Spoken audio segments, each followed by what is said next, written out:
Hi friends, आज हम हनुमान जी की मूर्ति बनाना सीखेंगे।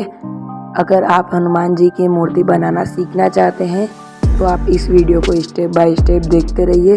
यह वीडियो हमने उन बंदों के लिए बनाई है जिनको मूर्ति बनाना नहीं आती है। इस वीडियो में हमने बहुत आसानी से हनुमान जी की मूर्ति बनाई है। अगर आप 5 मिनट रुककर इस वीडियो को देख लेते हैं तो आप मूर्ति बनाना सीख जाएंगे। अगर आपको मूर्ति बनाना थोड़ा सा भी आता है तो ये आपके लिए बहुत ज़्यादा हेल्पफुल होगी। आप देख सकते हैं कि हमने किस प्रकार से हनुमान जी की बॉडी को बना लिया है।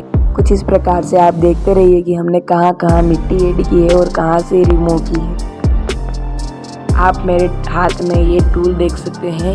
ये टूल स्पेशली मूर्ति बनाने के लिए ही बनाया गया है। अगर आपको ये परचेस करना है तो आप डिस्क्रिप्शन में दी गई लिंक से परचेस कर सकते हैं। आप देख सकते हैं कि हमने हनुमान जी के दोनों हाथ बना लिए हैं। मुझे इस मूर्ति को बनाने में और एडिट करके अपलोड करने में पूरे 1 दिन का समय लगा। आप प्लीज़ एक लाइक कर दें इस वीडियो को। वीडियो के एंड में आपके लिए एक ज़रूरी सूचना है।